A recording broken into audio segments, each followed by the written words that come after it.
na maging pastor ng Jesus Christ Savior of the World. Kasama ng kanyang may bahay na maglilingkod at ng kanyang buong sambahayan.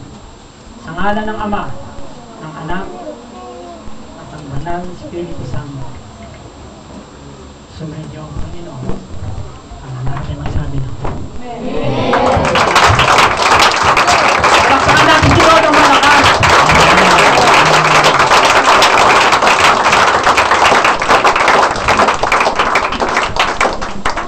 Ilang pagtanggap, kamayan po sila. Yung hindi po ipagkamay, wala na naman Jollibee dyan.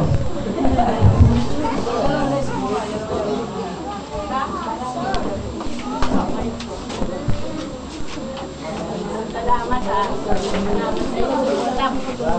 Lahat kayo sa amin ha. Narado ko na pinag-ulit. Thank you, dear.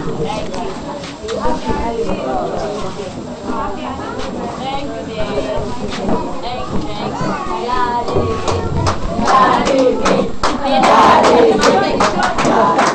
Sabot nyo.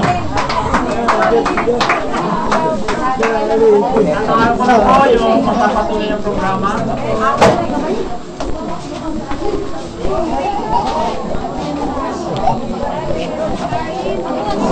Hindi po presidential election yan ha. Sir Arvin, tawag po kayo. Sir Arvin. Para panalangin yung ano? Para manalangin po sa kaloob. Sir Arvin. Coordination niya ni Pastor.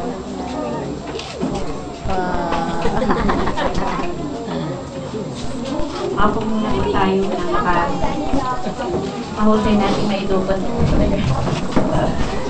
Praise God, hallelujah. Tayo po magbibigay. Kung busog na po kayo sa mga biyaya binigay sa atin ng Diyos at oras naman po ng tayo naman ang magpala sa ating Panginoon. Praise God.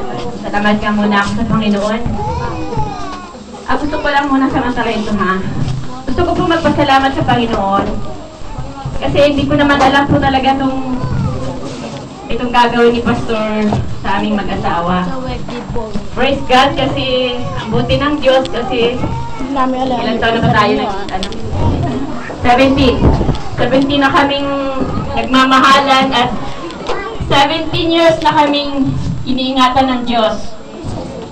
Sa gitna ng mga pagsubok, sa maraming pagsubok, ang Diyos palaging nasa sa amin. Patuloy siyang mahawak sa aming mag-asawa. Hindi ko kayang ipaliwanag yung gusto ko pasalamatan ng Diyos dahil nung mga youth pa lang kami, testimony ko lang ha, sabi ng pastor namin, Sir, gusto niyo mo bang mag-asawa ng pastor? Sabi niya sa akin. Sabi ko, hindi ko alam, pero siyempre habang naglilingkod sa Diyos, gusto ko yun. Tapos yung time na yun, binigay ng Diyos yun na mag-asawa ako. Ayun is Pastor Elmer. Habang nagsasama kami, dumaan yung pagsubok. Pagsubok na sa ngayon ko nakita na tinutuwid kami at tinuturuan. Yung dumaan na pagsubok na yun.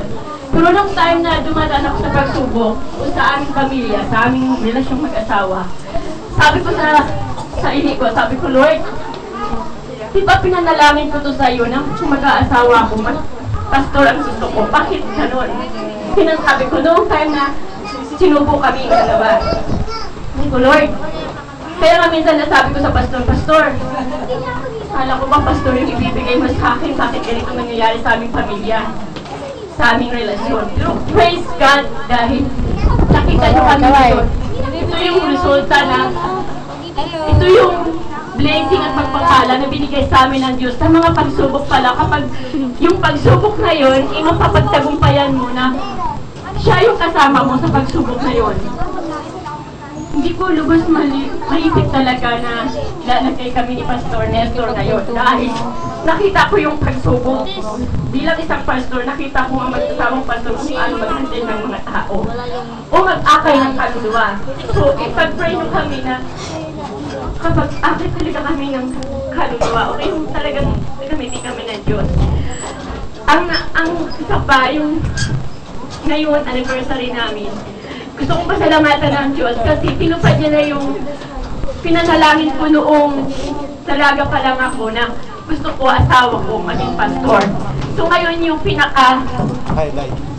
talagang ina-announce sa inyo, yung parang pinaka na talaga. So praise God, tinupo ng Diyos. Pangalawa, yung anniversary namin, nagpapasalamat ako sa Diyos. Mayroon at wala. Nandyan siya. Praise God, nakikulong ng kalangunan niya. Pagkatapos, alam mo, hindi ko lubos may ano na tinanggap nyo kami eh. Kaming mag-asawa eh. Hindi ko alam. Ibig sabihin, hindi ko maano sa kasayahan kasi tinanggap nyo kaming mag-asawa.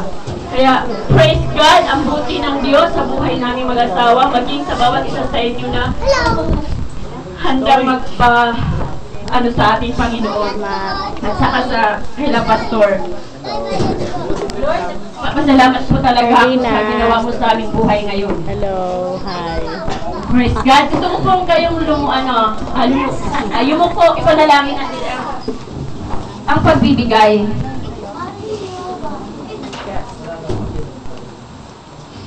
Panginoong Yesus, sa umagang ito, maraming muling salamat sa ginawa mo sa buhay ng bawat isa sa amin. Salamat din po, Panginoon, na ikaw ang isinilang. Ikaw ang dahilan, Panginoong Yesus. Kaya kami narito. Marami pong salamat, Panginoon, sa kaligtasan. Sa araw na ito, maraming salamat sa mga panahon na ito na birthday mo, Panginoon. Pinakita mo ang iyong kapangyarihan sa buhay ng bawat isa sa amin. Ibinigay mo ang buhay mo para sa amin. Lord, maraming salamat sa oras na ito na turuan mo kami na kami naman ang magbigay, Panginoon. Kung paano yung mensahe ni Pastor na ikaw ang aming pasayahin. Lord, turuan mo kami, Panginoon, na ikaw ang aming mapasaya pagkat ikaw ang may kaarawan. Panginoong Yesus, salamat po sa umagang ito. Dalangin po namin, Panginoon, ang bawat magbibigay sa oras na ito, Panginoon, na iyo po ang pagpalain at ingatan at patuloy na pagpalain, Panginoon. Mapalad ang mga taong nagbibigay. Sabi mo nga, Panginoong Yesus, Lord, marami po